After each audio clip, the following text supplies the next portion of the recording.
Yeah, guys, so Welcome. welcome. What?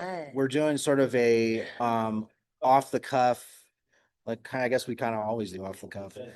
Friends with Benefits podcast. Obviously, I'm Justin, this is Pansy. We're here together at Squat Up. We've been here since Tuesday. The Squat Up event didn't start until Wednesday, and Well, it was registration. registration was what Wednesday, right? Yeah, yeah, And then right. Thursday, Friday, Yeah. Saturday. There's over 4,000 people here. It's a very big event. They had a lot of amazing speakers. Example, Jocko Willink, Andrew Bustamante, and what was her name again? Cochran. God. I forget her name. I'm sorry, I forget. Um, The woman from Barbara Con- Barbara Cochran from Shark Tank was here doing their speeches, their presentations. Just a lot of amazing people here. I mean, everybody from the SubTo community, most of the leaders are here. Really cool event to come to meet people and to make contacts, do deals, you name it. And so each other help out. each other out. Pansy was up until 3 in the morning last night helping people with a pre-foreclosure and also hanging out, but she was up late helping with that. Um, so it's been a really interesting, cool event. And we wanted to do at least, even if this is just going to be a short podcast episode, we wanted to bring the information to you guys. Anyway, I wanted to talk about um there's a couple of episodes that I still have to get edited and put online, and those are going to be coming very soon. This is like legit. Like if you guys are watching on the Facebook live, uh, that's just like a fraction of the people that are here. There's Turn the camera around for the YouTube folks. yeah, I can't do that. I don't know if I can do that on the laptop. Yeah, give me I might be able to. Let me see. nice. Well, here, you know what I'll do? Check this out. You gonna what? Hold on, I'll show you guys. Flip it around. Oh yeah, so everybody.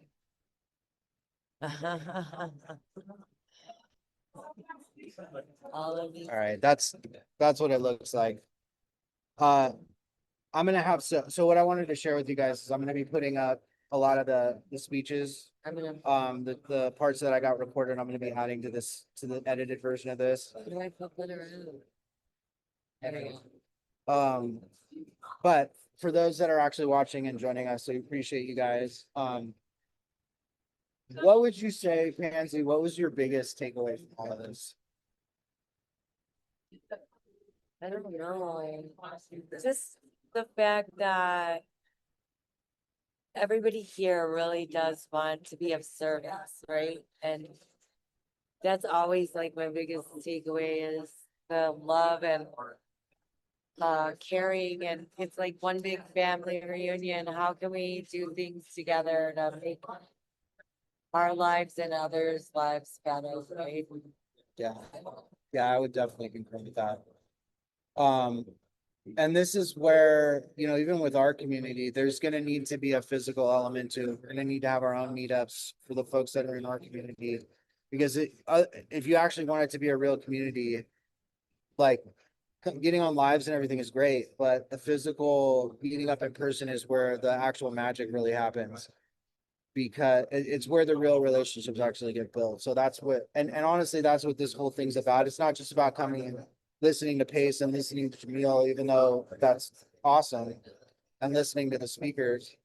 But it's really about coming here and meeting people, meeting new contacts. I mean, the amount of money here, guys, is absolutely astronomical. The amount of lenders, just well-established business folks investors, whatever, you name it, it's here. And so that's the real reason you come to this thing, right?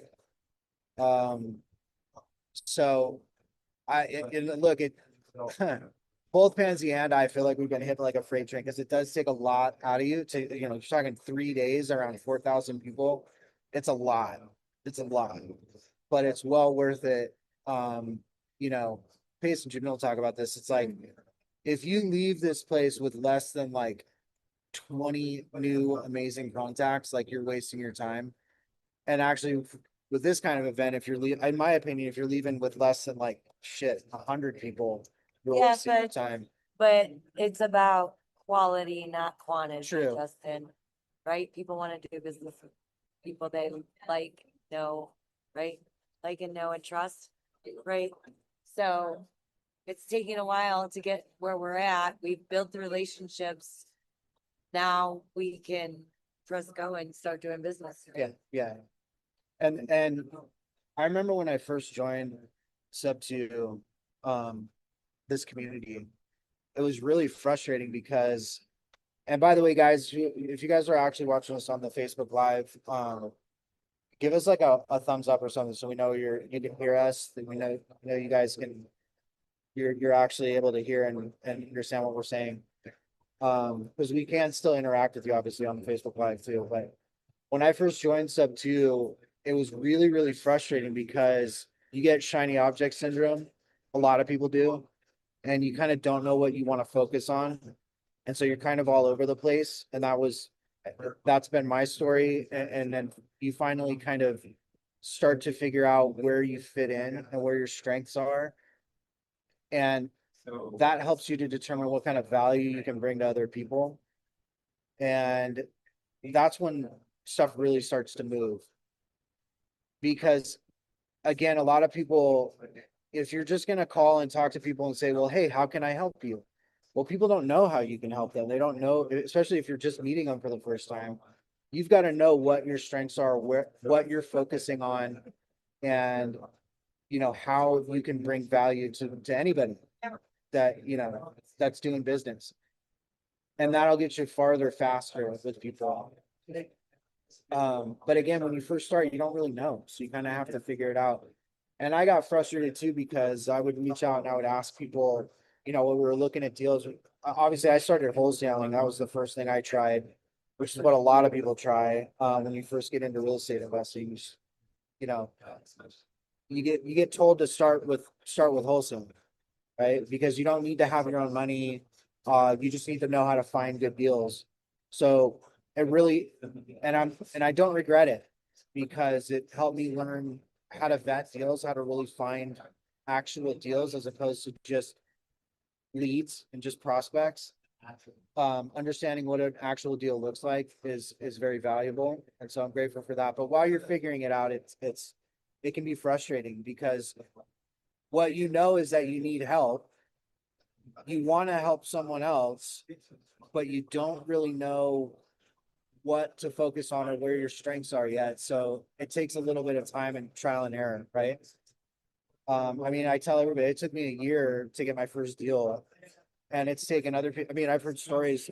There's another guy in SubTo. It took him 10 years to get his first deal, and now obviously that's kind of an excessive amount of time. And he even says this, if I'm being honest, like he didn't spend the whole 10 years trying to get deals. He kind of, it was, he didn't put the full effort in for the full 10 years, right? It was only in the last few years when he really started honing in what he wanted to focus on and honing in on finding deals that he actually got a deal. But anyways, I digress. So yeah, this has been an absolutely amazing show, meetup, event, whatever you want to call it.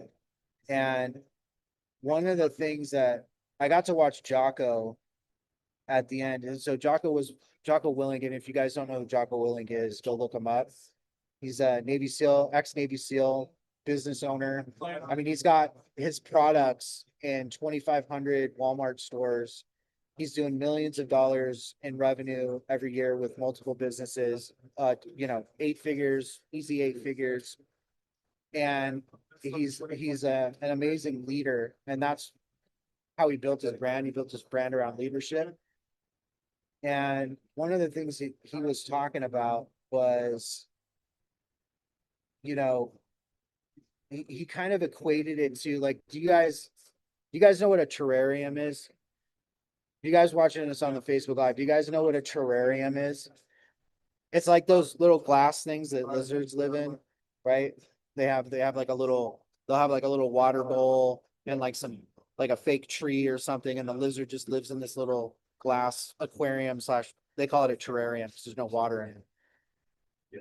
And so, and that's kind of like what our life is, right? When we're first, especially when we're first starting out as entrepreneurs, like we've been in this terrarium with this like fake tree, you know, working for other people.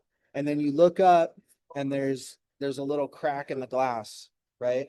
And you're like, what the heck is that? And it takes a lot of work to climb up, to stick your head out that little crack in the top of the terrarium. But then you stick your head out and you see this whole bigger world. And maybe it's a bigger terrarium, right? It's a bigger terrarium, but you got maybe more moss. You got like a big water dish, maybe some rocks, right? And so now you're like, wow, this is pretty cool. I'm going to go into that terrarium. You go into this bigger terrarium. But it took you a lot of work to climb out of that first one, right? And then you get into the second one and some time goes by and you might say to yourself, wow, I feel pretty comfortable in this terrarium. But for most of us entrepreneurs, and that's fine, by the way, if you feel comfortable in that second terrarium, you know, with your some rocks and some water and some, you know, maybe some sugar water and, you know, a heat lamp, like you might be comfortable there. But most entrepreneurs that want more, want to go bigger, they look up again and they see another crack in the top of the terrarium and they climb up and it takes a lot of work and you climb up out of that terrarium and you get to the next bigger thing. And so that's the evolution of business and entrepreneurship. It's like it takes a lot of freaking work to climb out of that terrarium. But once you do, you get to experience that bigger world, that next thing. But to Jocko's point, a lot of the folks that are, you know, he talks about Navy SEALs, right? There's a lot of Navy SEALs or people that join the Navy. They sign their life away for 6 years in the Navy. They tell all their friends and family they want to be Navy SEALs or they're going to be a Navy SEAL. And they get to basic underwater demolition school, which is the first boot camp for Navy SEAL training. They get there and the first day they quit. So they realize that they spent the last few years lying to their friends and lying to their family. In other words, they didn't want it bad enough, right? They really actually didn't want it bad enough. And so that's how he equates that climbing out of that terrarium. That's the work you got to put in. And if you really want to get out and see the next big world, you got to stop lying to yourself about it. And there's nothing wrong with being okay where you're at. Like if you're comfortable working for someone else, maybe you're making a good living. It's okay. There's nothing wrong with that. But if you actually want to make it to the next stage, the first thing you got to do is stop lying to yourself. And that actually hit home with me quite a bit because, you know, there's a lot of things that we call them reasons, but what they really are is excuses why we can't do a thing or why it's too difficult or you name it. They're excuses. So you got to be honest with yourself about what you really want to do. And I think a lot of people, especially new people in SubTo, new real estate investors, new entrepreneurs, I think we struggle with that. I think we know we want more.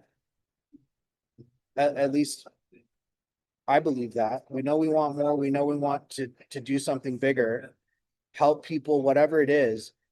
But you really got to be honest with yourself about what you actually want to do.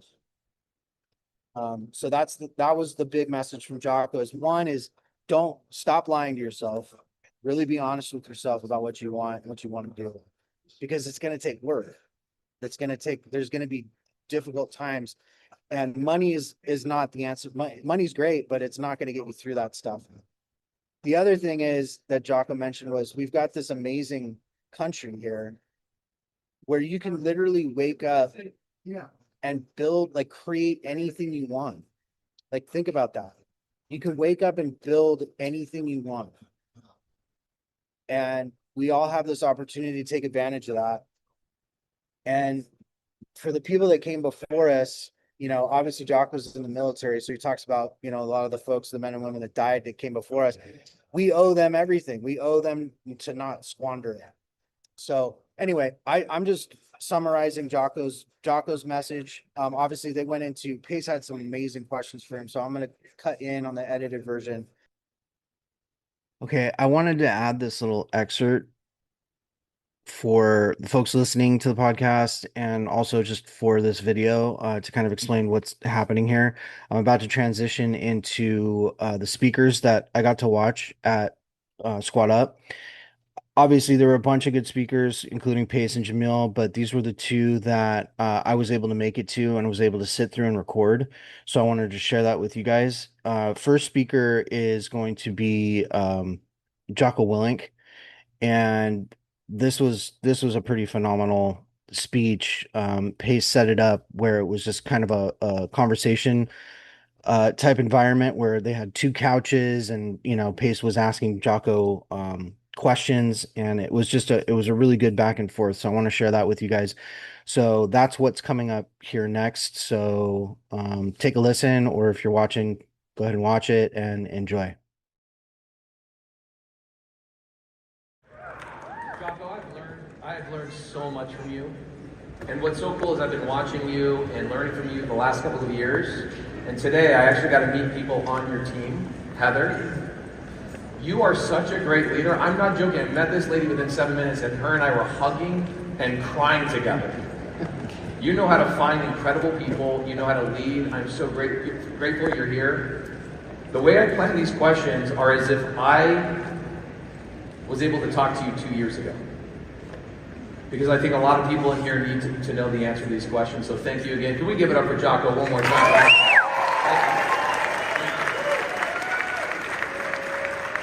All right, Jocko, one of the things that surprised me about you is what something, like people know, nobody asked you about this. Before you joined the SEALs, you went out and this would be even before Ramadi, this is before all of that stuff. You earned a bachelor's degree in English. And you did this at the University of San Diego while you're on active duty as a Navy SEAL, always juggling things, doing a ton of stuff. English literature. And what's funny about this, years later, Publishers Weekly described your fiction novel, Final Spin, as having quick blasts of haiku-like writing and dialogue reminiscent of early David Mamet, which is crazy to think a SEAL could write anything like that. And that's not the review you'd expect from somebody who said, and I'm going to quote you here, I had to write this down. You said, I always wanted to be a commando of some kind as soon as I realized you could actually get paid to carry a machine gun. So my question, what made you, a young Navy SEAL, a young SEAL who wanted to carry a machine gun for a living, choose to study literature? And how did learning to think like a writer change the way you led men in combat? Yes, I always wanted to be some kind of a commando. It's really the first job that I ever really thought about ever wanting to do. And kind of the only one too. And when I was 13 or 14, I realized that was an actual job that you can get. Like you can go and get paid to carry a machine gun. I was the easiest recruit they ever had roll into the recruiting station. Sign me up. So then, yes, I went into SEAL teams, went through SEAL training, all that stuff. And then I got moved into an officer position eventually. And then when I was in an officer position, what I realized, I know this might sound like the lamest thing in the world compared to carrying a machine gun. But when you're an officer in the SEAL teams and an officer in the military in general, what you end up doing a lot of is writing. So you have to write concept of operations to run up the chain of command to get approval for your missions. You have to write evaluations for your troops so that they can get promoted. You have to write awards so that your guys can get recognized for what they've done. Not only that, you have to be able to read and interpret things like rules of engagements, other directives that you might get, general orders. Sometimes those are written in real legalese. And so as I served my time as an officer in the military, I started recognizing how important it was for me to be able to read and write very well. So when I went to college, it was very obvious to me the thing that I should get good at was reading and writing. And that's how I ended up doing the English literature thing. Which you now made sound super dorky. Did anyone pick that up? I mean, that's when I started learning from you, I did feel that way. But you describing it this way. Also, we're talking backstage about how you're now in 2,500 Walmarts with your product.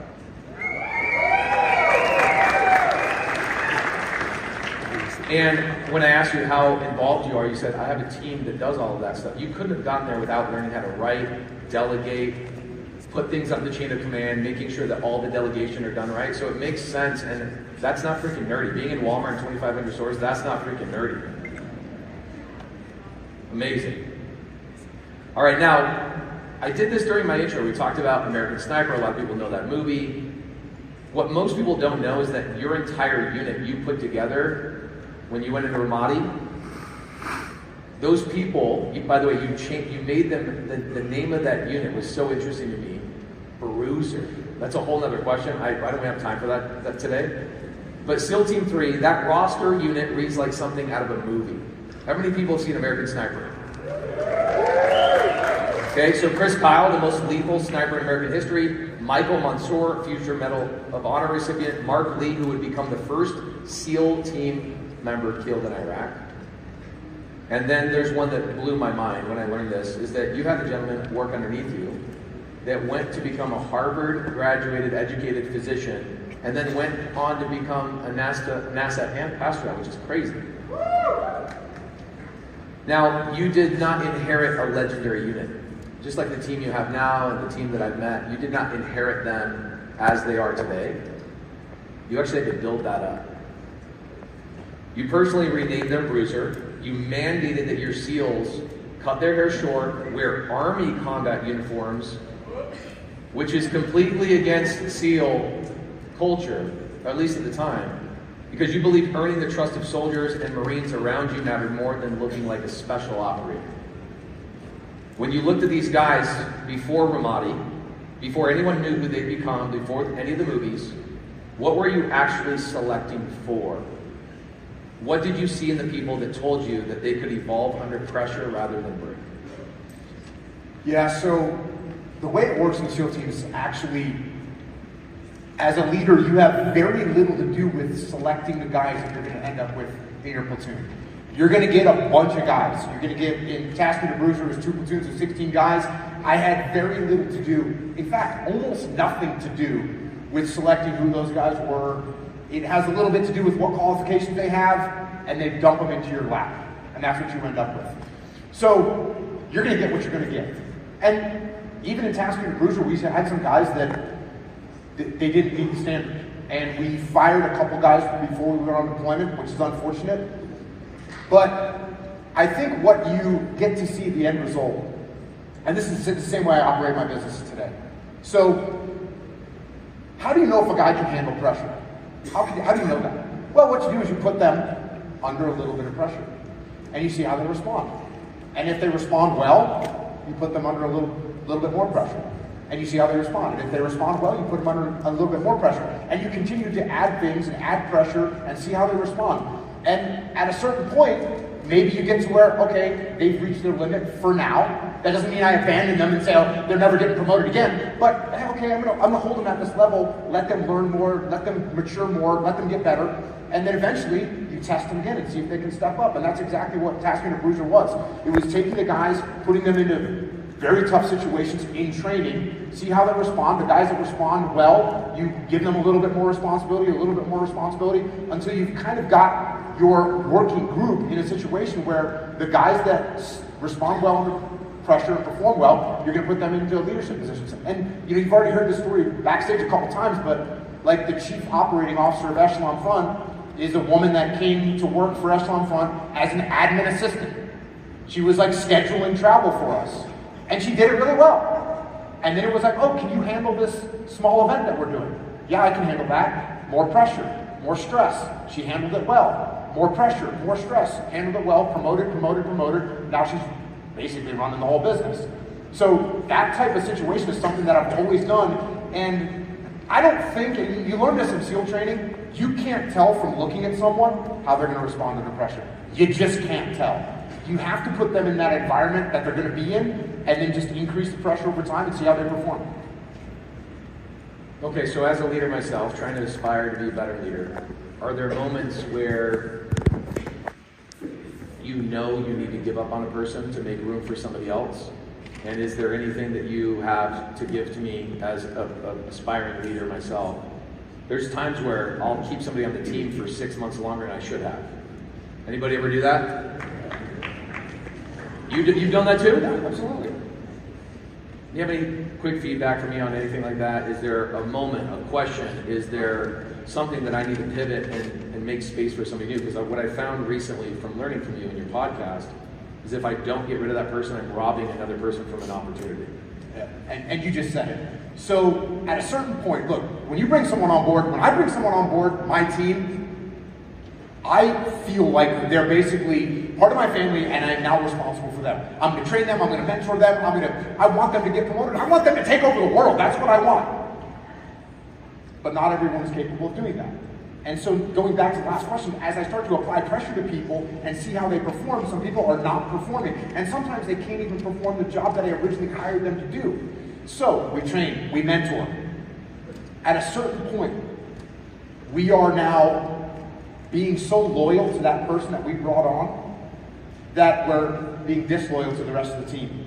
We're taking away their opportunity, we're investing all of our time into one person, and eventually we have to weigh as leaders when the loyalty to the team and the mission trumps the loyalty to this one individual. And if you counsel people correctly, if I say to you, hey Pace, I noticed that you didn't hit your numbers this month. What's going on? You say, yeah, my mom was sick. The kids were, I'll be okay next month. And I go, okay, great. If you need anything, let me know. Next month, I say, hey Pace, I noticed you didn't hit your numbers again. Is everything okay? And you say, well, yeah, it's just my kids, they got, they were having trouble at school, so it won't happen again. Okay, cool. And by the way, when I ask you those questions, I'm not accusing you of anything. In fact, I'm showing you that I care about you. Now, you miss your numbers again. Hey, Pace, you understand that, we have a standard here. You're not hitting it. I know you got things going on in your life. So does everybody else. We can't operate that way. I'm investing in you. You've got opportunities. I'm giving you opportunities. If you don't take advantage of them, I got to give it to other people. Do you understand the words that are coming out of my mouth? Right? And then it's like, okay, yeah, no, I get it. No, Jocko, I get it. I really appreciate the opportunities. I will fix it next month. Great. He fixes it next month. Or he doesn't. Now it's like, hey, Pace, here's what's going on. Now I'm actually going to have to write you up. I'm going to write down, hey, here's your shortfalls, here's the corrective measures that you have to take, and here's the consequences if you don't meet those corrective measures. Do you understand this? Sign this piece of paper. It's in writing. And he goes, yeah, I'm signing. Thank you for that stuff. I'm going to put that to work, and it's not going to be a problem again. And maybe he fixes the problem, or maybe he doesn't. And if he doesn't fix the problem, I'm going to execute the consequences. So that's what we have to do. We coach, we mentor, we train, we invest in our people. But if they're not capable or not willing, we have to take the loyalty to the team and the mission over the loyalty to one individual.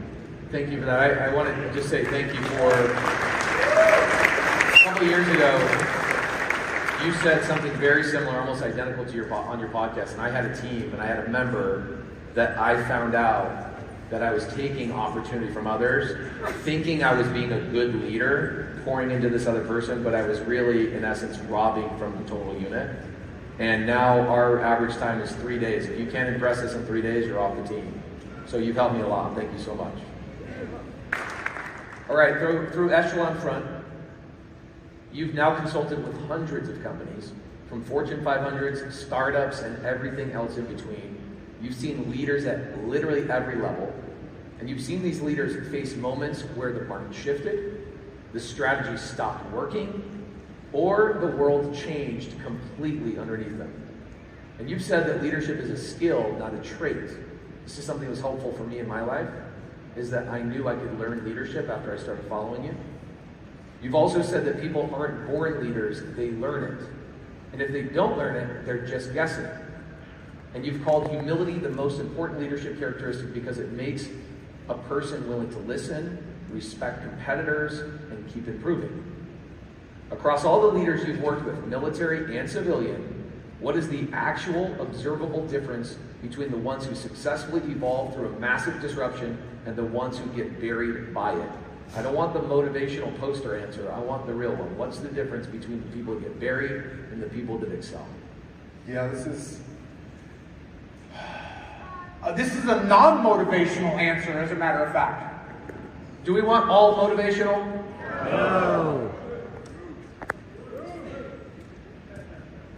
The winning teams and the winning leaders have one huge difference between them and the losing team and the losing leaders.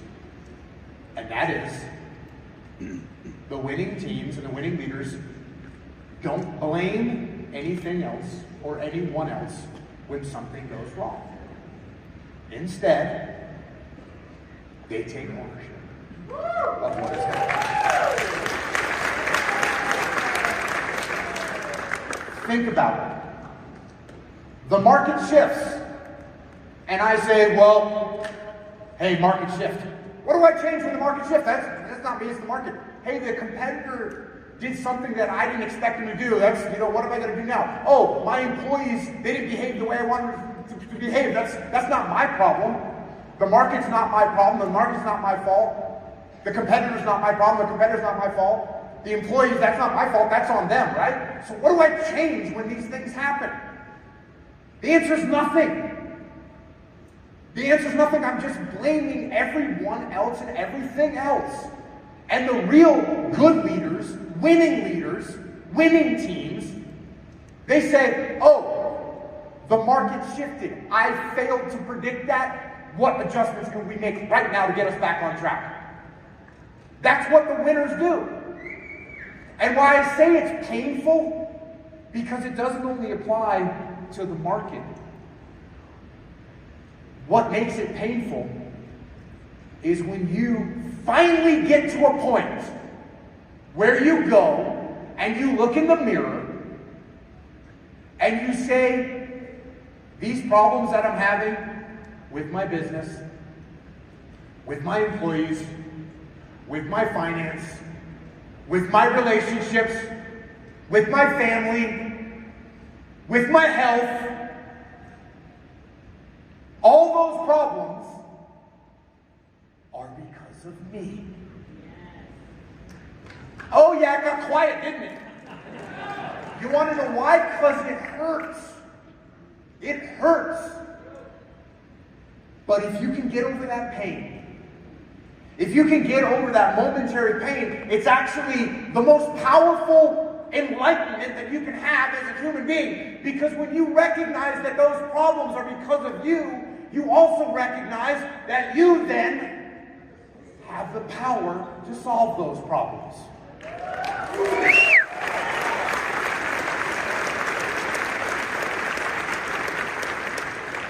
And that is the wake-up call. Now listen, are you going to get hit with some things in your life that you truly have no control over? Yes, you are. Yes, you are. Might you get some disease that couldn't control? Could there be an accident that takes place you have no control? Yeah, those things can happen. And once again, what do we do when those things happen? Curl up into a ball? No, we actually take ownership of how we are going to respond to those events that we had no control over. That's what we have to do. And this is so clear. It was so clear to see this in my whole career. The people that took ownership, didn't blame other people, those people will win. And they might not win tonight, they might not win this afternoon, but you give them a little bit of runway and they're going to start solving problems, and in the end, they are absolutely going to win. And it starts with you taking ownership of what is going on in your world.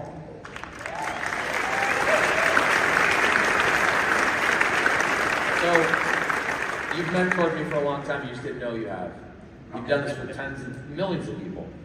So, my partner and I are running a team, calling sellers. We had cold callers doing it manually for years and years and years. And one day our lead generation slows down, like dramatically. You know there's something wrong. Competition is using a technology we didn't have access to. It was called at the time ringless voicemail. So what our competitors were doing is they could send a voice memo to a seller without ever calling them. And they could do this for pennies. And you know what I did for 6 months? Is I blamed their unfair advantage, saying it's unfair, what they're doing is unfair. Guess what happens? My sales team starts saying, it's unfair, it's unfair, it's unfair. Yep. And then I listen to a podcast of yours. I remind myself I'm being a little bitch. I'm glad I was able to remind you of that. Yes, thank you. And I went in there and I realized that even the vibration of my entire company is my fault. Not my competitor's fault.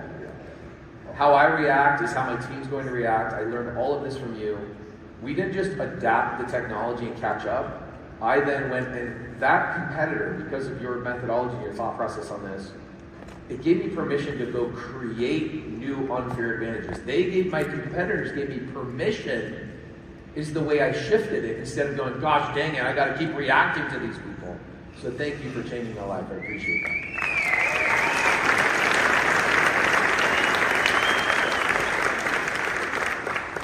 All right, Jocko, it's been 20 years since Ramadi. In January, you posted, by the way, I love your X, bro. You are so good on X. You guys follow him on Twitter? I can tell it's you. It's so good. It's so good. Thank you. All right, so in January, you posted that General Sean McFarland is organizing a reunion of the Ready 1st Brigade at Fort Bliss, Texas, trying to get as many soldiers, sailors, airmen, and Marines who served together back in the same room. 20 years.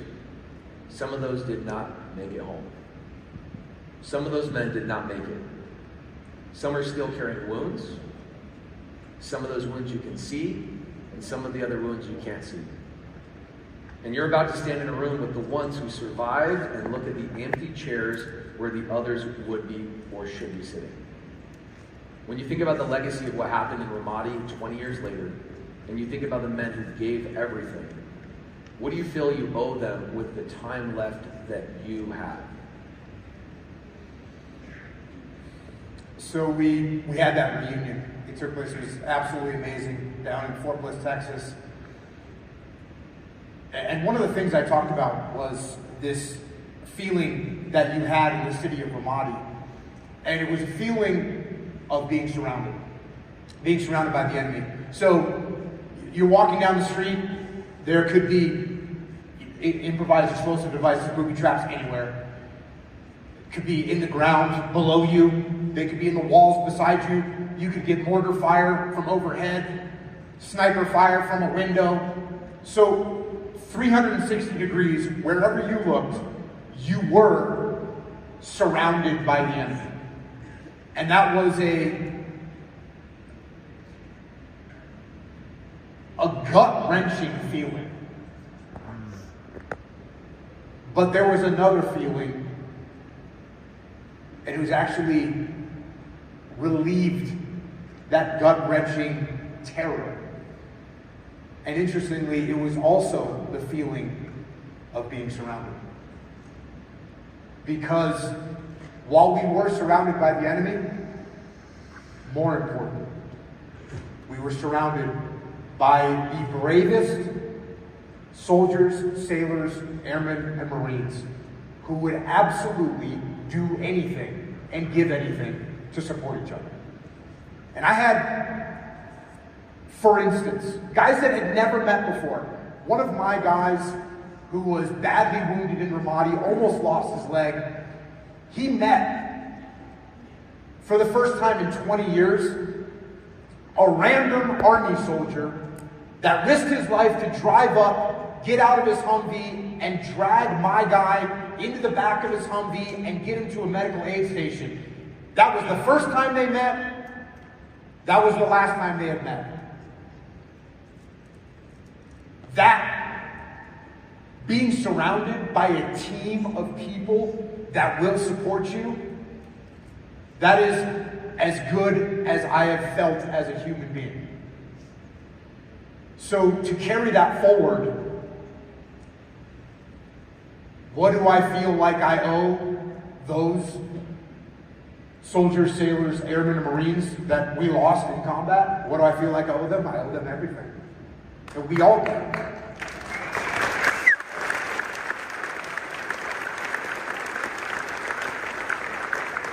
And so, the opportunity that we have in this country, that you can wake up in the morning and go create whatever you want, that is a blessing and a gift that we owe them for, that we can never repay them. The closest thing we can do to repay them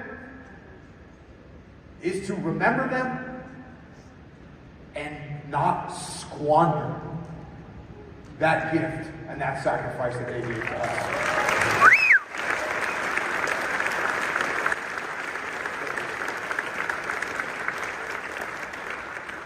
All right, Jocko. I want you to talk directly to one person in this audience. They're going to feel like you're talking directly to them. It won't be the whole room like we've been talking the last hour. And there's someone in this room right now who knows they need to change.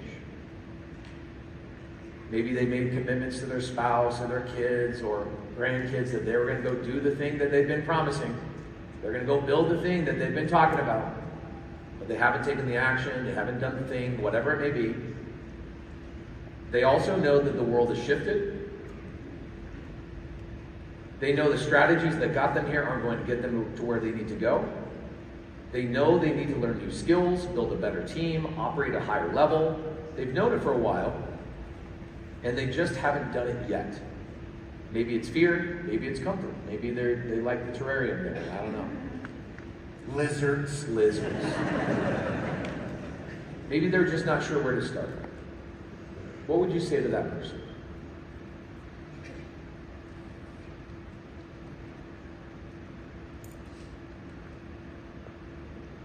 You got to tell yourself the truth.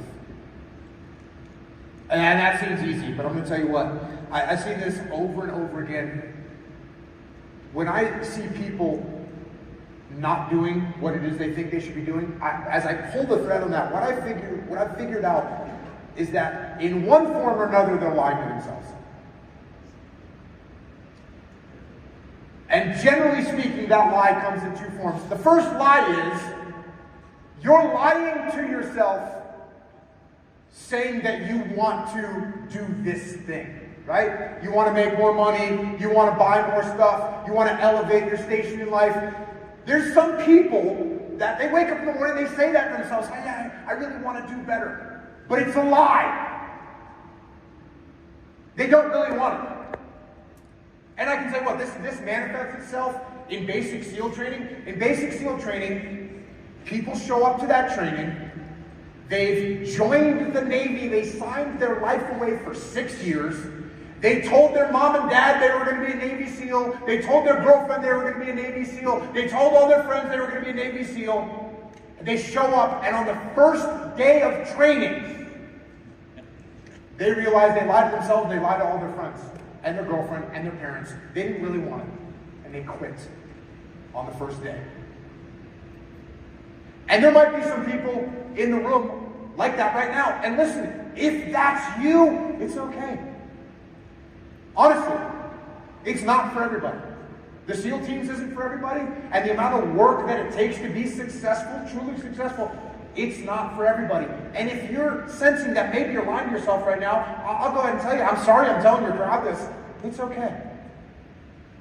If you like your terrarium, and you're comfortable with the plastic plant and the little puddle, if you're comfortable with that, truly comfortable with that, okay. Carry on. Enjoy that world.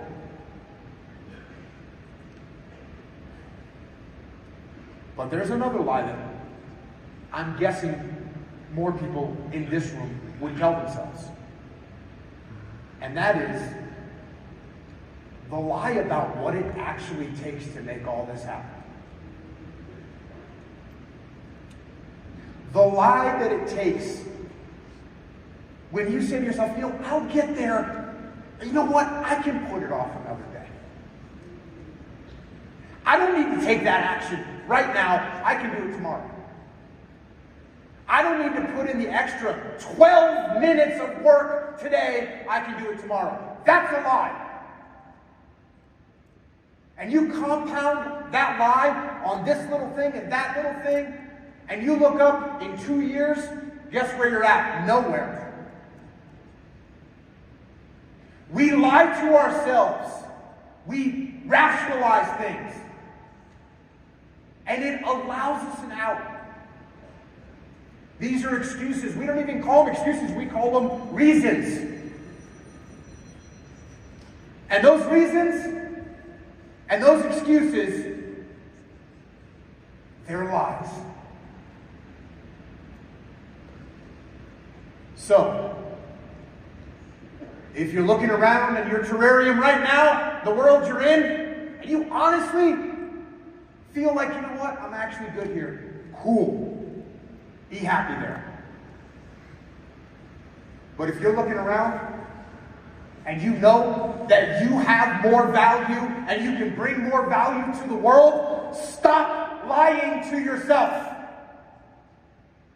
Stop making excuses and start the hard work and discipline that is absolutely required by all, bar none, in order to achieve what you were put here to achieve.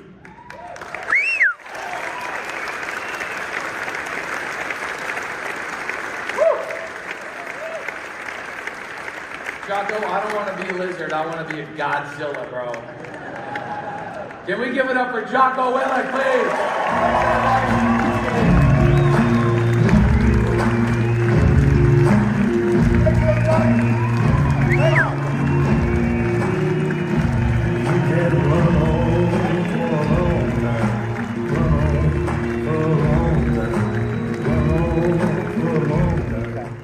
Nice. So tell the audience, tell folks who you like, some of the best people who you've met here so far. Who have been some of the coolest people you've met here so far? Oh my gosh, like new people or I would just say, and that's not gonna necessarily be new people, but like just the best, just people that stick at the top of your mind, like for some of the coolest contacts you've made with them. I mean, of course, like the people that we're already doing business with, right? That are here, like Jennifer Brayback. And then, like Angie and Dom, you know, like they were there in the beginning. To get to actually hang out with them again in their own, you know, in their state and whatever. Usually I see them away. That's cool. I mean, getting to see Abraham, and we were talking about next time he's in town, we have to go visit a better pizza place, because last time he was in town, I felt like I took him to not so good pizza place. So I want to make that up to him, and he's like, yeah, next time, and yeah, we'll plan it. So Just getting to listen to Pace talk, it's actually pretty astounding that, and again, I know maybe some people in here don't know who Pace Morby is, but if you don't, please go look him up. It's pretty astonishing. He knows everybody's names. And the reason he can remember everybody's names is because he's done business with all these people. but he gets to know people. And he but gets to know- does sit down with you, right? Yeah, He gets to know. yeah, he gets to know you. It's similar to myself. That's why I liked Pace, and Yeah. why I was drawn to him, because I recognize that about him. And I do the same. Certain people like stand out, and for the most part, if I get to interact with you enough, then I remember who you are. Yeah, You know, and I pick you out from the crowd. yeah, There's so many new people that we did not. There's people that here that we do know that we have not seen yet. that's true. That's how many people are here. Yeah, it's crazy. Like, I can't, like, I've met more new people than seen people that I've already known, which is awesome, right? Like, because they all bring different you know, more resources, Yeah. right? Like the other day I was standing around and somebody said PML or, you know, other people's money, and I looked and I'm like, well, shoot, I'm surrounded. No, we talk about like, well, I want to buy real estate, or I want to buy a business, or I want to start my own business, but I don't have money. And here you come to one of these events and literally everybody around you are all have money to lend For the most part, a lot of people do, yeah. for the most part. Yeah. And they don't even want to be the ones to have to figure it out. Well, anyway, the other highlight was for me was on Andrew Bustamante. He's an ex-CIA agent, and he has a business, a mentoring and coaching business called Everyday Spy. He teaches business owners how about sales, about human nature, human interaction. I don't want to try and show this on my phone because it's going to be garbage if I do that. But Andrew Bustamante was talking about basically sales, right? So he went through a kind of a sales routine, and I don't want to dig too deep into it because I really want to share on the edited version of this with you guys, the actual recording that I got of him in his own words describing it. But what he calls it, essentially how he describes it, is sense making. And it sounds ridiculous, right? But that's what they get taught in the CIA. Everything is sales. That was his point. Literally everything you do is sales. And in the CIA, what you're selling is espionage. You're selling, in other words, they've got to find people. They go into other countries. They go infiltrate large organizations, maybe illegal organizations, and they've got to sell somebody in that country or groups of people in that country. They've got to be able to sell espionage. They've got to convince those people to give up information that's going to save people's lives, save Americans' lives specifically, that's going to get them maybe to that next level of infiltration, right? The next level of the organization. So you think about sales at a really high level where it could potentially cost people's lives. That couldn't be any more trying to think of the word. Intense, I guess, is the word. But when you talk about intense sales, it doesn't get any more intense than that. Where your ability to sell could determine the fate of Americans' lives or your own life, or even your contact's life. And so he describes it in this, and I don't have a visual for you, that I can share right now on the live, but he talks about there's 3 levels to sales when you're talking about it from a perspective of sense making, which is how he describes it. The first layer is avoidance, right? So whenever you approach somebody in a sales pitch or you're trying to talk to a seller of a piece of real estate, that first layer is avoidance. We all do it. I'm guilty of it too. He discusses it in a sense of avoidance, right? So in the beginning, when we're approaching someone doesn't even matter, whatever it is, you're talking to a seller of a piece of real estate, you're talking to a prospect, our first instinct is avoidance, right? Because it's some new thing. You got this person approaching you, calling you, whatever it is, and the first stage is avoidance. Where we're like, basically, don't talk to me. How's this? So the first layer is avoidance. The next layer is competition, which I thought was really interesting. So again, you're approaching someone in a sales call, you're approaching someone, in person to try and sell them on this thing, whatever it is. Let's just pretend you're selling widgets. And so their first mechanism, us as human beings, our first mechanism is avoidance. We're like, just get away from me. I don't want to talk to you, right? I don't want your thing. Whatever it is you're selling, I don't want it. And when that happens, we tend to get really shy. Especially new salespeople or people that are new to sales. We tend to, as soon as we get that response from people, we're like, okay, see ya.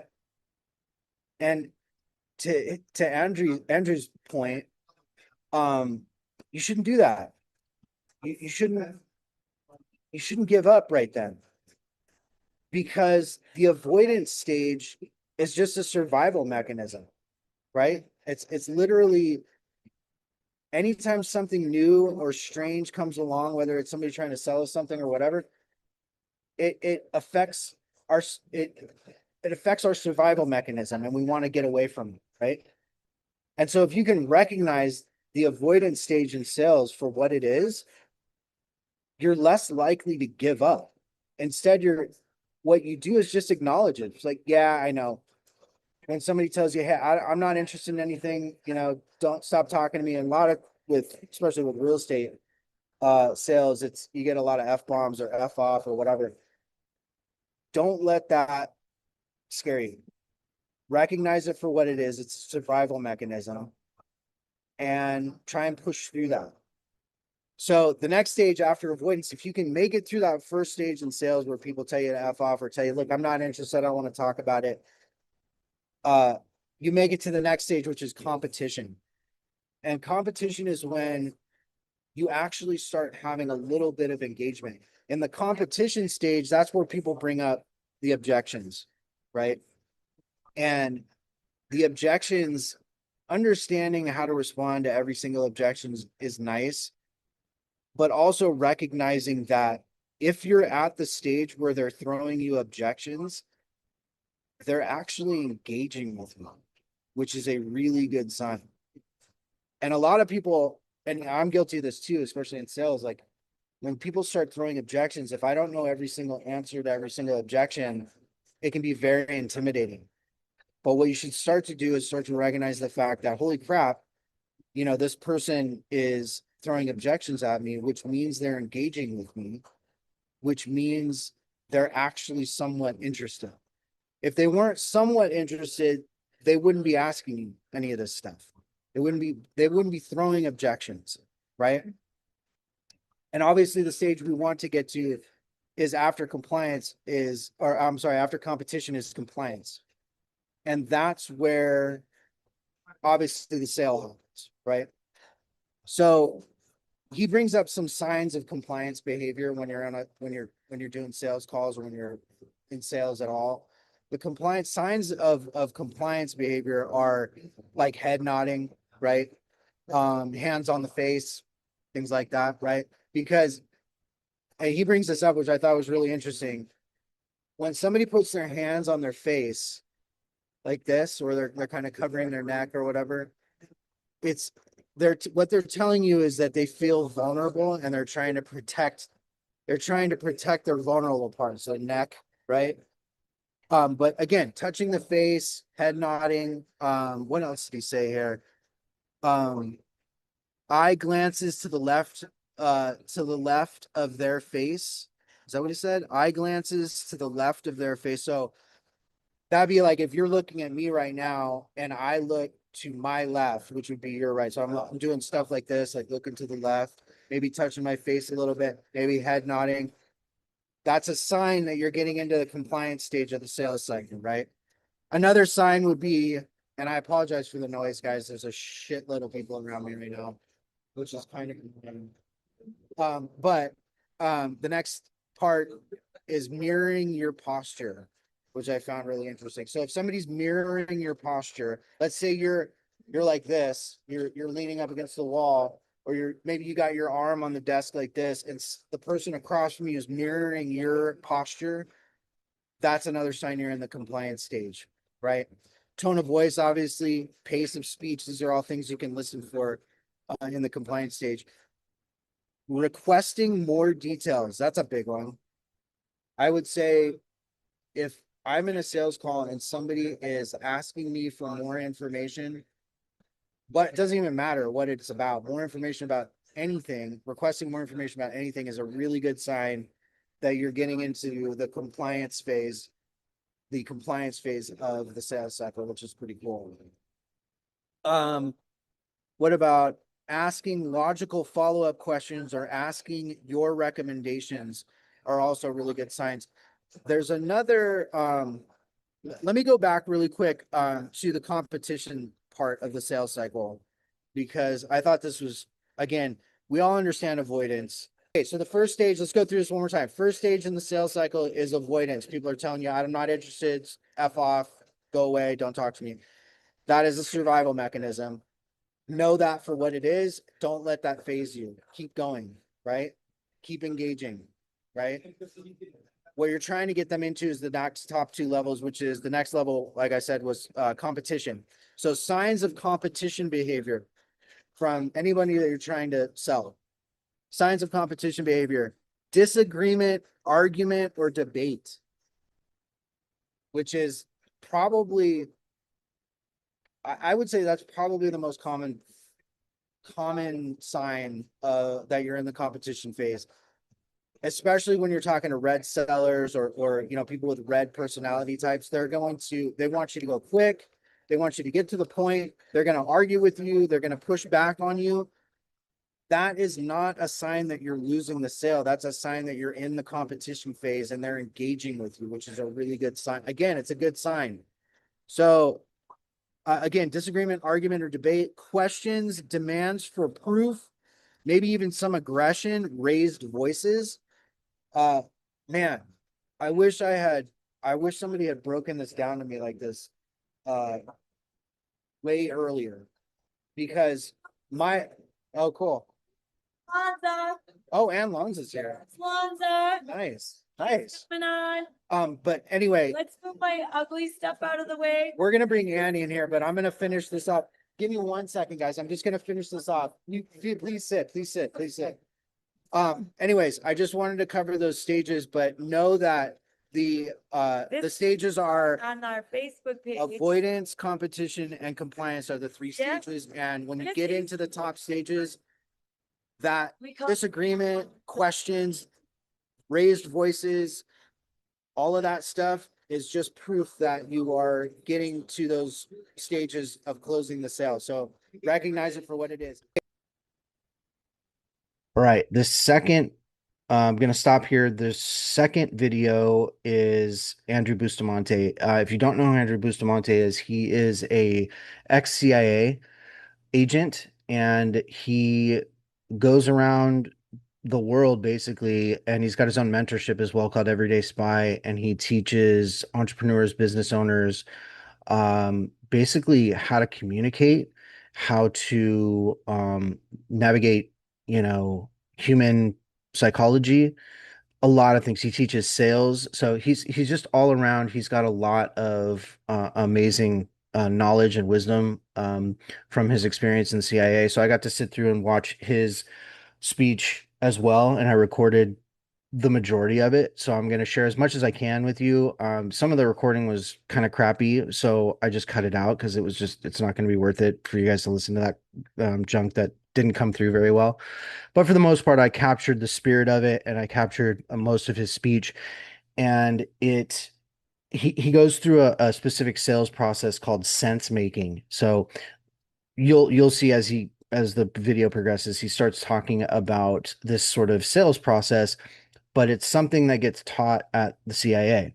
And it's a way to negotiate. It's a methodology, a negotiation methodology, and it takes you through a few different phases, or it explains the phases of negotiation or of sales, right? And in the CIA, they're selling treason, and he talks about that, and that's pretty much the highest stakes sales you can be in. So anyway, without further ado, go ahead and listen or watch whatever you're doing on the podcast, and enjoy the recording. Thanks.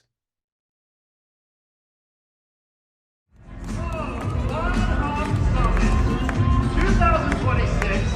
I am so stoked to be here. Can I just tell you guys that it's like the wackiest family reunion to come to this place? I don't know about your families. My family is all fucked up. That's what it takes to make a CIA officer. You have to have a drunk uncle, you have to have two parents who like married each other's siblings. You have to have some like weird stuff to think that it's a good idea to join CIA. I'm also very excited because, like Jamal said, I got a haircut.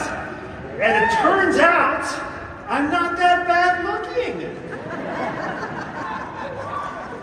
Thank you for all of those that were women. Thank you for those of you that were men. Thank you even more. So there's a couple of things that I'm super excited about with this particular conference. First, I don't know how many times I heard Pace say the word unfair advantage.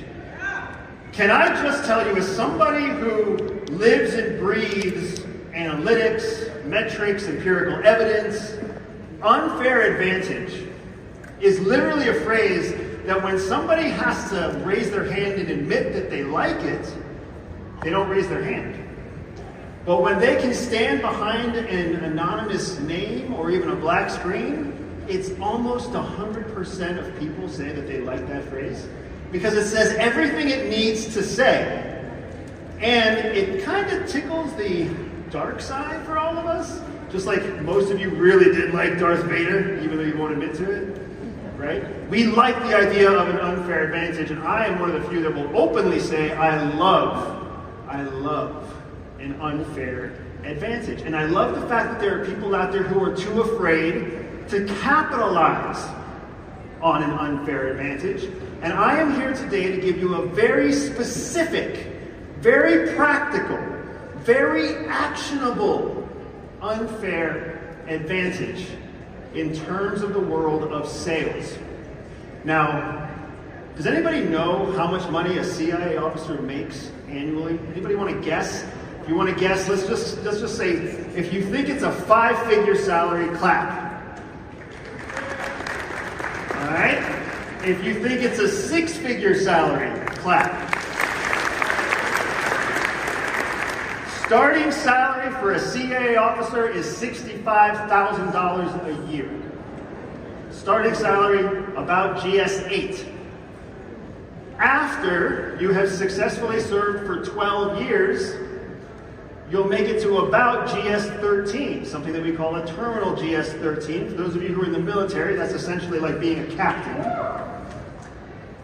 And a GS13 makes $98,000 a year. So it's really, really hard for a CA officer to make 6 figures, to make just $100,000. Now, yes, if there's an active war zone, you can go and volunteer in the war zone and spend 12 months working 16-hour days away from family, and you can make some decent money, but nothing like the careers that you all have chosen for yourselves, with scalable income, with control over your revenue, with the ability to literally increase your income just by the people that you meet at events like this, right? I didn't realize how nice it was to be rich until after I started teaching other people how to use the skills that I used from CIA to build my own business. And that's where this presentation comes from today. That's the unfair advantage I want to give you. Not just a lesson from CIA, but a lesson from CIA that helped me create an active, fully automated sales process that generates millions of dollars a year at margins exceeding 40%. That's my company in a nutshell. We do multiple millions of dollars a year at margins exceeding 40%. My accountants love it. My wife loves it. Movies get it wrong. They get it totally wrong. Espionage and spying isn't about fast cars or fast women. We like those. But that's not the goal. It's not about all the glory or the glamour or the glory. It's not about perfection. It's not even about planning precise execution. That's not what espionage is about. Espionage is about sales. It's about sales. And that is a big part of why Hollywood doesn't like talking about the real thing. When you create a spy, you're creating a salesman. And that salesman has to sell, quite possibly, the hardest thing that can be sold. They have to sell treason. Treason. If you really think about it, sales is just an exchange of value. There's something that you value to a certain price point, and there's a service or a product that somebody else provides. And they think that that service or product is really very simple. So they don't need very much money to create it. But you sure as hell can't do it yourself. So you're willing to pay a larger amount of money for it. I had a plumber at the first house that I ever owned in Florida. Big, fat, jolly guy in Florida. I mean, you couldn't ask for a better plumber. And he loved plumbing. And he thought it was super easy. He was never afraid of what might be stuck to the toilet bowl. He had no problem with his crack sticking out, getting under my sink, trying to fix a leak. I can't do that stuff. I don't want to touch that stuff. It comes out of me. I don't want to clean it up. But he didn't mind. He didn't care, and he did a hell of a good job. So for me, it was so easy to just write a check for what I thought he was worth. And for him, it was so easy to show up and tighten a little bolt here or clean up a little something there. It was no problem. And that exchange of value is what business is all about. Every day, you're out there looking for a place where you can do something easily and charge a premium to somebody else who probably can't do it at all. That's why you buy a red velvet cake instead of make a red velvet cake. That's why you buy your favorite bottle of whiskey instead of learn to distill your own whiskey. Spying is no different than that. We also want a positive ROI, a net benefit, a positive return in exchange for whatever we provide to our foreign informant. We want secrets that help us shape battlefields, secrets that help us stay ahead of cyber attacks, secrets that help us prevent terrorist bombings. And in exchange for that, do you think we mind giving some scumbag drug dealer $1,000 to save 1,000 American lives? No problem. Do you think we mind spending 3 days living in some godforsaken jungle somewhere so that we can meet with some human trafficker in exchange for liberating 5 school-aged girls before they ever cross the ocean? Easy day, easy trade. We'll take that job all day long to make the world a safer and better place for Americans. So the spy business is still just business. We just use a different currency. Instead of using fiat currency, we use secrets. We sell treason in exchange for secrets. That's it. Sounds pretty simple, but it's not. It's not, because when you're selling somebody else treason, when you're convincing somebody to give you secrets about their country, secrets about their military, secrets about their nuclear program, secrets about their human trafficking ring, secrets about their weapons smuggling process, when you're trying to get them to give you secrets, they are literally risking their lives. They're risking a lifetime in prison. They're risking a public execution. And in many parts of the world, they're not only risking their life, they're risking their government taking retribution against their entire family line. For those Christians in the room, you've seen it in the Bible. The sins of the father are often passed to. That is how the world works when it comes to treason. Spies in Iran get their entire family line eradicated. Spies in China have the entire series of generations destroyed. Cousins, nieces, nephews, grandchildren, babies still in mothers unborn. The world is a horrible, horrible place, and that's what you're selling when you sell treason. So you have to do it right. You have to do it right, because the risk is too great. But people still do it. They still commit treason. Let me tell you a real quick story. During the global war on terror, I was one of those unlucky enough to have to go and actually meet with Taliban fighters, active Taliban fighters, spies that were working in the Taliban that were reporting to the United States. These people are scumbags. I mean, by day they're killing Americans, and by night they're meeting with us and trading secrets. Secrets for money, protection of their opium trade, whatever it might be.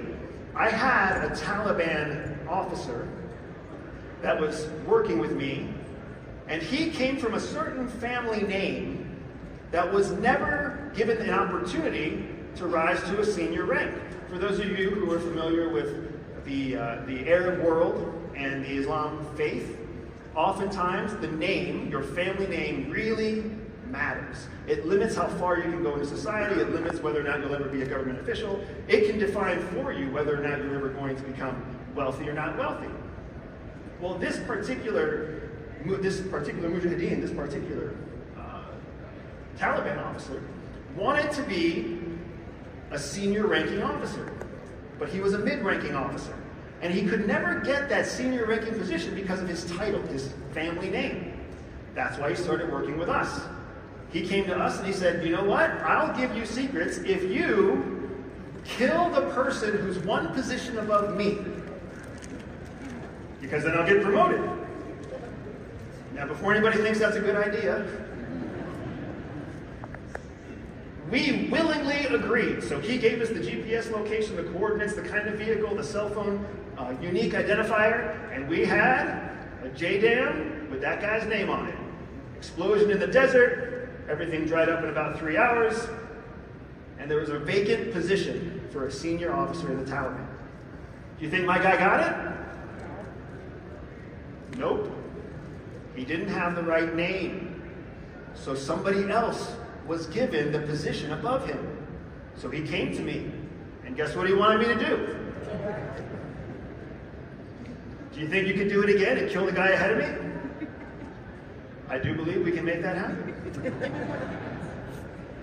We went through this dance 9 times. 9 times over the course of about 6 months. Now, the Taliban isn't very bright. But they were bright enough to come to a certain conclusion. And what do you think that conclusion was? That the guy one step beneath, the guy that keeps getting killed, is probably working with the CIA. So, we got a total of 10 bad guys. And we only had to take out 9 of them. So, you can see that we're very responsible with taxpayer dollars. Either way, my point is that people will still say yes, even when they know the risks are so high. And that's why we have to do our very best. We have to take an extreme kind of ownership when it comes to sales. Because if we don't advocate for ourselves as the strongest sales opportunity in the room, somebody else is. And they will take the client from us. They will take the asset from us. They will take the target from us. Because espionage is not about selling a great product. Espionage is about being the best salesperson. You don't have to have the best product. You don't have to have the best deal. You don't have to have the best rate. If you can advocate and be superior in your salesmanship, you don't have to worry about losing the sale to someone else. Raise your hand if you lost a sale at some point in just the last 3 months. Somebody walked away, somebody said no, somebody turned you down, somebody didn't respond. Thank you for those of you brave enough to raise your hands. Everybody else, why do you feel like you have to lie to me?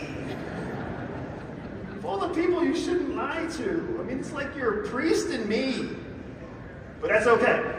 After today, those hands are going to go down because I will teach you how to systematically win the sale using process, using tactics, using a recipe that we perfected at CIA called sense making. Sense making. For those of you who are note takers, that's the first thing you want to write down. After Andy's haircut looks handsome, write down sense making. That's what we're covering today. The word sense making is a word that you probably have heard in some version before. Hey, that makes sense. The whole idea behind sense making is exactly that. It's a process of making sense or giving meaning to something new around you. Something new around you. I want everyone in here to think of your favorite foreign food. Everybody has a favorite foreign food. Maybe it's Thai, maybe it's Vietnamese, maybe it's Japanese, maybe it's something else. But think about it. The reason that you have such a positive memory, a positive experience with that food, is because somebody introduced it to you, and when they introduced it, they made sure it made sense to you. When I was first introduced to Chinese food, I was like 19 years old. I came from a small town in Pennsylvania. For those of you small towners who know how foreign Chinese food is to a small town, then you get a peek into my childhood.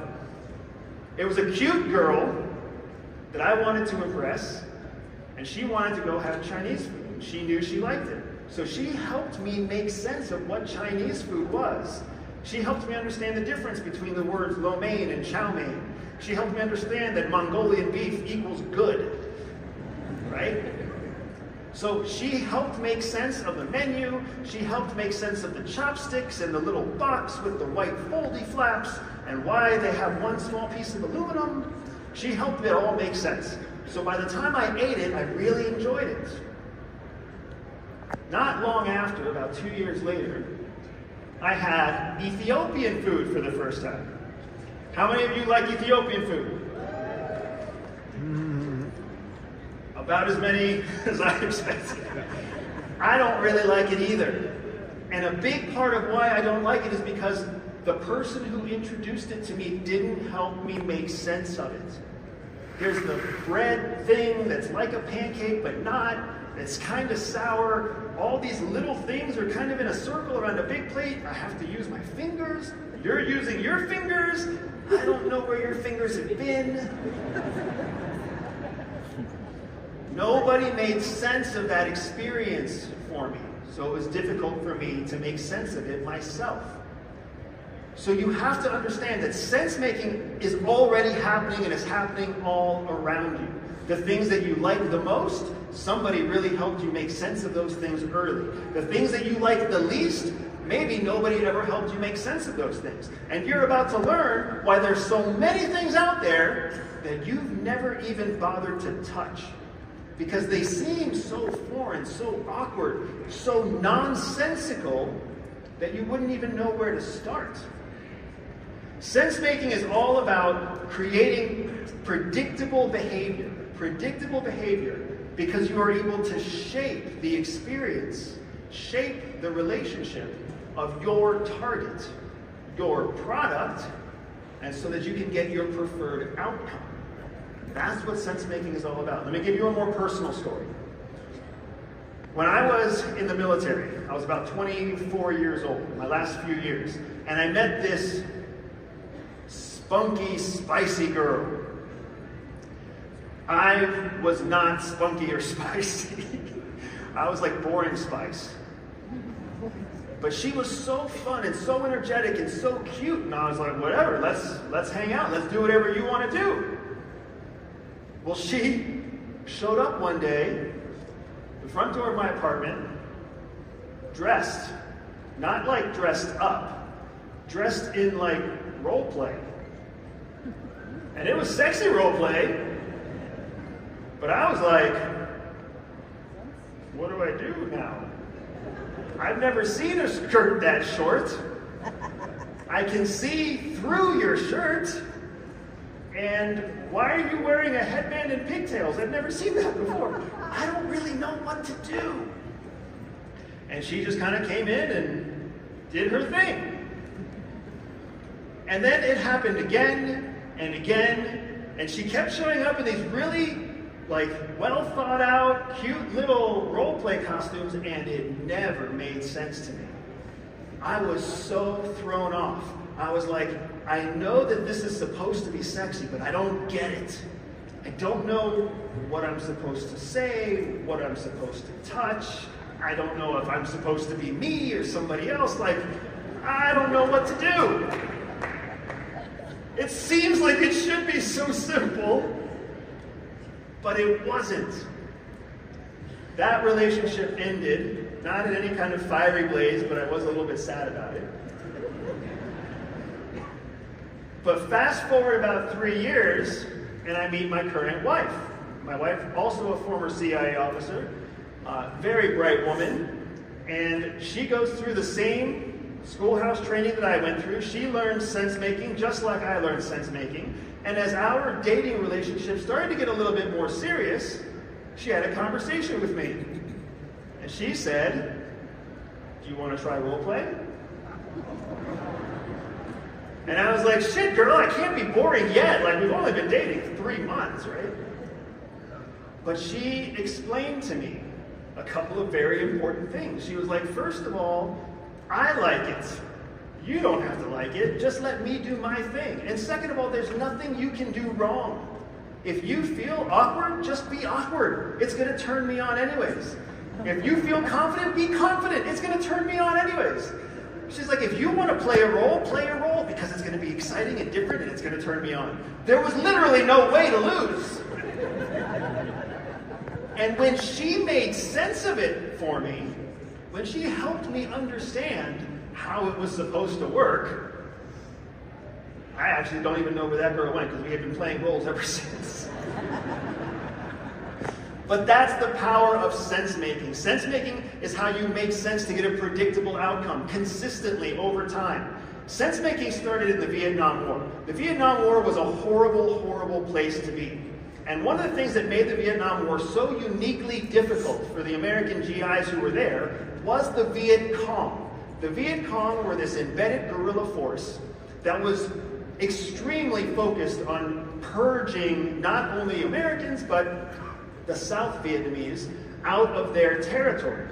So in this extremely hostile, unique area, American GIs were running into massive issues collecting intelligence, because when you captured a Viet Cong, they wouldn't say anything.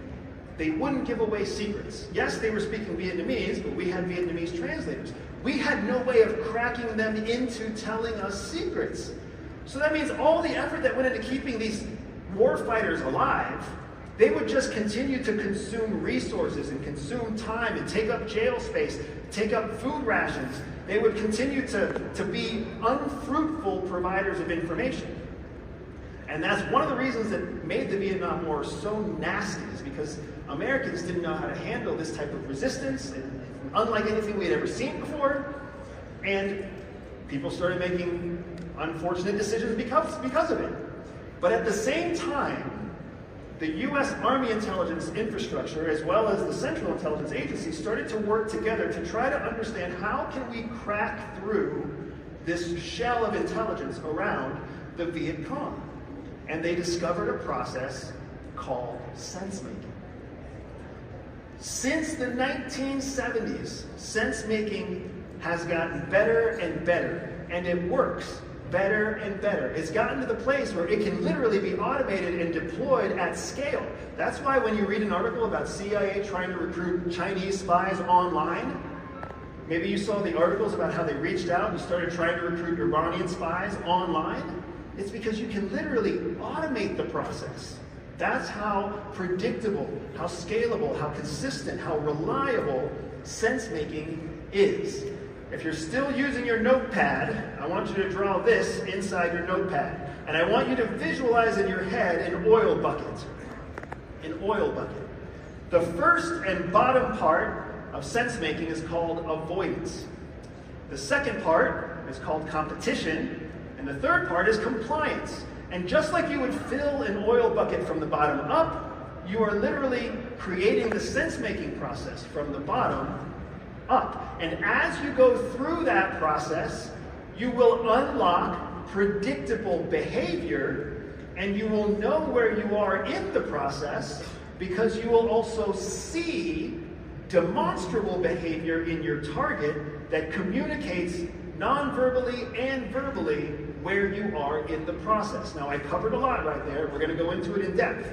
But the bottom line that I need you to understand is that this is a 3-step process. It's simple. Not only does it create a predictable behavior, but you will have predictable milestones along the way.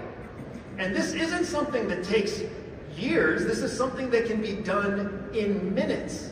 In minutes, you can move someone from a position of avoidance to a position of compliance. What is a sale? A sale is nothing more than talking to somebody who does not want to talk to you and then getting them to say yes to giving you money. That's all the sale is. The fact that you're offering a product you believe in, a service that you're good at, a price that is fair, all of that is just icing on the cake. It could be a shitty product or a service you're not good at an outrageous price. You could be selling that too, but you're not. So of all the people that should have this sense-making process in their pocket, it really should be you. You can get past avoidance by moving your targets into competition, and then after competition, they will reach into the compliance phase, and they will literally comply with what you ask them to do. Now, before I break down what each of these steps are, I want you to understand the benefits of adopting and using this process. Let me give you a real quick insider secret. I only have one speaking engagement in 2027 already on the books. This one. Talk to you next year. I'm going to know whether or not you applied this system. I'm going to know whether or not you made money with this system. And what I really want to know is how much money you make because of this system. So for those of you who are already taking this seriously, keep taking it seriously, because we're talking next year about how much money you make with this simple sense-making process. Sense-making has huge benefits because it builds trust, not on a conscious, cerebral level, but on a subconscious level. Just like my wife helped me build subconscious trust so that when she wore a short skirt, I understood there was nothing I could do wrong. That is a subconscious trust. That's not the kind of thing you have to sit around and debate. Sense-making also has very clear, very predictable verbal and nonverbal cues. Just like when somebody mentions your favorite foreign food, your favorite ethnic food, you have very clear verbal and nonverbal cues. Right? That's what sense-making does. And most importantly, it doesn't make a change temporarily. It makes a permanent change. A permanent subconscious trust that does not require continued maintenance or nurture. I want all of you to think about that one friend that you have in your life, that if they showed up tomorrow, you would still trust them as much as you did when you were a child, a college kid, a teenager. Why does that person deserve so much trust? When you've met hundreds, if not thousands of other people, hundreds that you've called friends at least, and you don't trust them as much as you trust that one person. Why? Why is that the person coming to your mind right now? It's because they helped you make sense of something, and the trust that you built was so subconscious, so unconscious, that it is there permanently, forever. You don't have to keep calling them. You don't have to keep texting them. It doesn't take emails. It's there forever. Maybe some of you even have clients like that. Those 2 or 3 clients that you don't even need to talk to, but they'll call you when they want another sale. They'll call you when they want to buy something new. They'll call you whenever they have an opportunity. You know I'm going to invest more time into this. True avoidance means they could just walk away. They could hang up the phone, they could ignore you, they could run out of the store. But if they don't do that, it's the first sign that you're getting into the competition phase of this sense-making process. So it's a good thing when people start demanding answers, when they start challenging your opinion, when they look for proof, when they ask questions, when their body goes from this to this, is a good sign. It means you're moving up that oil barrel. And when you get to competition, that's not when you back off. That's when you start to exchange information, exchange answers, exchange positions, exchange points of view, exchange knowledge. Competition is how you show them your value. Competition is when they show you their investment in the value you have to offer. It's completely the opposite. Girl, and we've said some kind of pickup line, and we've seen shock on their face, and then we're like, I'm sorry I bothered you. And you walk away. No, you didn't bother them. They did not expect you, so they were just showing a face that was shocked, surprised, not communicating anything other than the default avoidance. If you would have stayed just a few seconds longer, maybe they would have said something like, who are you? Which is the first sign of competition and your opportunity to create an exchange. Hi, my name's Andy. Who are you? After you get through competition, you get into the space where compliance is possible. If you give up on avoidance, if you give up on competition, if you don't identify them for what they are, you'll never get to the compliance phase. The compliance phase is when you start to see their heads nodding along with you. Even if they said they didn't disagree, even if they said they disagreed with you, now their head is nodding. Because they agree with themselves? No, because they're engaging with you. Right? You see hands touching faces. How many of you have seen this? Somebody touches their chin, they scratch their eyebrow, they put their finger underneath their mouth, they touch their lips. This is a nonverbal cue that I feel vulnerable right now. That primal human instinct that wanted to keep you alive knows that your throat is the most vulnerable part of your body. So when a human hand goes up to their face, it's them trying to protect this vulnerable part of their body. It's a way of them showing you non-verbally that they feel vulnerable, they feel exposed, they feel like they can share this. They are questioning whether they should share this part of their vulnerability, their livelihood with you. That's a good sign when somebody touches their face. It doesn't mean they're thinking, it means they're done thinking. It means they're hooked, they're in. You are in the compliance phase. When they start mirroring their posture, mirroring your pace, mirroring your vocabulary, you know that you are in the compliance phase. You have won this battle. You no longer need to exchange ideas. Now you need to instruct. You need to tell them what to do next because they have put themselves in a position of subservience to you, compliance to you. You are wiser, show me where to go next. You are smarter, teach me what to do next. I trust what you're saying, show me how it works. They are complying with you. You need to be able to see this moment when it happens so that you don't continue to waste your time and energy thinking that it's competition. If you can get all of these three phases with their verbal and nonverbal cues correctly, you are going to massively increase your cash flow, your through rate, your deal-making process, because you can literally set them up and knock them down time after time. That's how you get this to a place where you can automate it. You can turn it into a series of emails. You can turn it into a series of YouTube videos. You can turn it into a series of chatbot questions. As long as you remember that at each phase you must engage during avoidance, exchange during competition, and instruct during compliance. That's how you gain control. That's how you take the unfair advantage I am trying to give you today. This will work for you because it has worked in espionage for thousands of years. All right.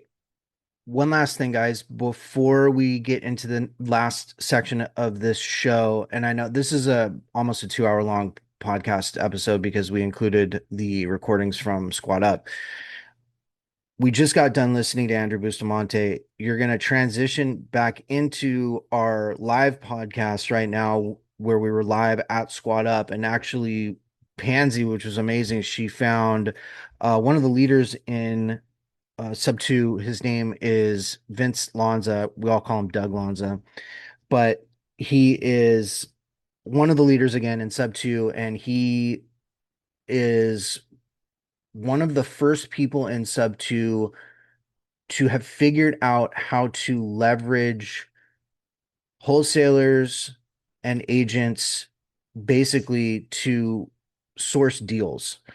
And the way he does that is by contacting basically wholesalers. For the most part, it's wholesalers, but contacting wholesalers and asking them for their dead leads.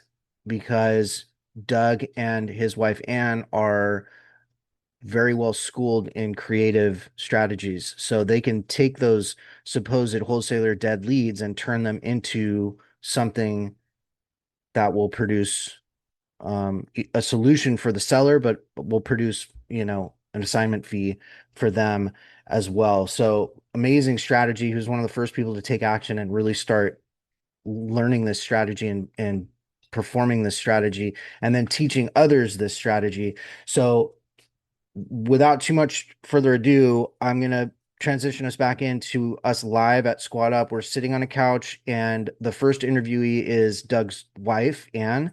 So I'm going to interview her for a few minutes, and then Doug's going to sit down with me. I'm going to interview him. Just if we tried to add everything that we were doing at Squad Up to this one episode, this would be like a 3-hour episode, and probably not only a fraction of people would listen to only a fraction of it. So we're trying to keep it as compact as possible, but go ahead and enjoy this next section. This is us live at Squad Up interviewing Doug and his wife, Ann. Anyway, oh my Okay, gosh. he's gonna interview me. Okay. That's Let me the do camera this. you really gotta worry about. Don't worry about this one. So we've got Ann Lanza here. This is Uncle Lanza's wife. Thank you so much for being here. Oh, my pleasure. So Pansy went and recruited Ann for our podcast. Okay, so for people who don't know you, Ann, because we do have some people that are, and Doug's here too. You need to join us too, but give us a little rundown. How did you get started in all this? Like, where do you hail from? How did you get started? Well, Uncle Lanza and I, Vincent, Doug, whatever you want to call him, we were in a mentorship before this, and then we went to a meetup in Fresno where these two guys were presenting their new thing called SubTo. Yeah, yeah. That was right before the pandemic. It was like either March or February of 2020. Okay. So we went to the meetup, and my husband it resonated with him very strongly. Pace, he heard Pace give his pitch, and he heard Jamil give his pitch on stage. Remember, Jamil had on the 49ers, jersey, and so we said, oh yeah, they can relate to San Francisco. So anyway, my husband, it really resonated with him that it was about community. It wasn't about competition. It was about collaborating with each other. And that's the type of person he is, and I am as well. And so he said, honey, we've got to connect with these guys. We got to join this mentorship. And so being a Christian, I prayed about it, and I felt strongly in my spirit. Let's do it. Let's do it. And by the way, this was early on. Did you say what year was that? 2020. Okay, so this, by the way, guys, and for those watching who don't know what SubTo is, it is basically a giant entrepreneur, investor, real estate investing community where, I mean, it's one of the best communities out there, especially if you want to get into investing and entrepreneurship. That's what we're doing here. I mean, we're literally here to meet and help each other out, build wealth, build our businesses. And Ann and her husband, Doug, joined SubTo in 2020? It was 2020. Okay, so they joined in 2020 when Pace was literally just getting started. So I'm jealous already because I wish I would have joined in 2020. I joined later. I joined in 2022, but they had the foresight and the fortune to join SubTo in its early phases. So they built a great relationship with Pace. And talk a little bit, I'll let Doug talk about it too, but talk a little bit about, after you started in SubTo, what was it like getting your first deal with SubTo? What was that? It's so crazy because Pace had these models. Pace is so patient. He would spend hours and hours and hours making these models and selling so he could show me the different strategies. And my husband, I have to give it to him. He took action right away. He says, I can't even talk about doing this stuff until I do it. Yeah. So we jumped right in there, and we started JV with people. We connected with different people, and we did some fixing. We went into the most craziest houses you've ever seen in your life. I mean, you go in there and you go, it's hopeless. There's nothing about this. But then we learned, to connect with GCs and general contractors, and we just met some really nice people that wanted to do some really nice things for communities. And we watched houses be transformed, like from being like literally crack houses or whatever, Yeah. to the neighbors literally thanking us for transforming neighborhoods. And it's a amazing. good feeling. It's a good feeling. Oh, I'll bet. Yeah. Would you say, okay, would you say that the community, the SubTo community, meeting the right people was the key to that initial success? 100%. And that's the beauty of this community. It's like whatever you need, whether it's you need to do the acquisition or the dispo. I became a transaction coordinator, you know. Nice. But finds an avatar, but finds where they fit in. It might take a little while, but you know, you have the opportunities to come to events like this and network with people, meet people that you become friends with for years. Yeah. Have really great friends. That's actually a really good point. Yeah, because it's the same with us. Like, these are people, this isn't just like, hey, let's meet one time, do a deal and see you later. Right? Yeah, this is lifelong, business long relationships that you build. And by the way, full transparency, I am an affiliate of SubTo, but this, I wasn't planning on this being a SubTo, you know, marketing campaign, but it's really true. Like, we wouldn't be saying this if it wasn't true. And so, okay, so you guys met, started in SubTo in 2020, got your first deal, met the right people. And then obviously Doug figured out a method, and I'll let Doug talk about this, but Doug figured out a method that Pace coined. What did Pace call it? He called it the Lanza method. Okay, he called it the Doug Lanza. Well, I think it was Doug Lanza method, and then he just changed it to Lanza method. And just and again, I'll let Doug talk about this more, but essentially it's about the Doug Lanza method is about, how do I describe this? It's about having other people, learning how to leverage other people to find the deals for you, right? Essentially, right? Because we spend a lot of time, and I know you can attest to this, even your first deals, you spend a lot of time just trying to find them. Just trying to find the first deal, like, but in all transparency, our very first deal was with the other mentorship, and it was in San Francisco. That was our first deal that we made. That gave us the confidence once we were in SubTo, say, oh, this is a possibility. So in SubTo, we started doing a lot of different things. Yeah. We started doing it remotely, you know, all over the country, and some things in Georgia and Minnesota, you know, and that's what you can have in this community. It's like, how can people that live in California do a deal in, you know, Atlanta, Georgia? You have listening around. You have people in Savannah that can help you with that and watch out for you. And I relate a lot to that because I'm in California. And one, I would say one of the benefits of being in California is the fact that you're almost forced to go out and find other states, right, where you can do business. So yeah. Well, listen, man, thank you so much for joining. Because I know it's kind of off the cuff, like last minute, but I appreciate you.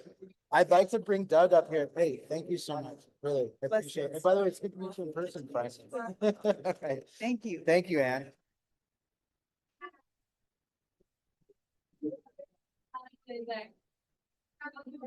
We're gonna bring Doug up here, and for those of you guys,